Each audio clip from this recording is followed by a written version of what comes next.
నేను మొన్న చెప్పాను కదా, అప్సరా బాదం మిల్క్ వచ్చేసి మనకి ఇంట్లోకి తెచ్చుకుంటే స్విగ్గీ నుంచి చాలా ఆఫర్ వస్తుంది, అక్కడికి వెళ్ళి తాగితే మాత్రము మనకి డబల్ రేట్ పడుతుంది అనేసి. సో ఈసారి ఏమో నేను మా అన్న వచ్చేసి కాజు పిస్తా మిల్క్ షేక్, ఇంకా 2 సొరకాయ కీర్, అదే కదుక కీర్ ఉంటుంది కదా, అదైతే తెప్పించుకున్నాం అనమాట. నాకు ఇందులో అయితే కలర్ ఎక్కువ ఉందేమో అని అనిపించింది, కానీ టేస్ట్ అయితే పర్లేదు, నార్మల్ యావరేజ్గానే ఉందన్నమాట. అంత ఎక్సలెంట్గా ఉందని అయితే అన్నాను నేను. ఇంకా పిస్తా మిల్క్ షేక్ వచ్చేసి బాగుందన్నమాట.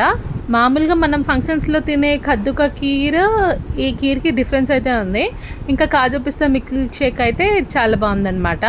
ఇంకా మా పెద్దన్న వచ్చాడు, మా పెద్దన్న కూడా అసలు నమ్మలేదన్నమాట ఇంత తక్కువనే ఇస్తున్నాడా అని. ఇంకా ఇవంతా మంచిగా ఎంజాయ్ చేసాము మేము ముగ్గురము. మా మమ్మీ అయితే ఏం తినలేదు.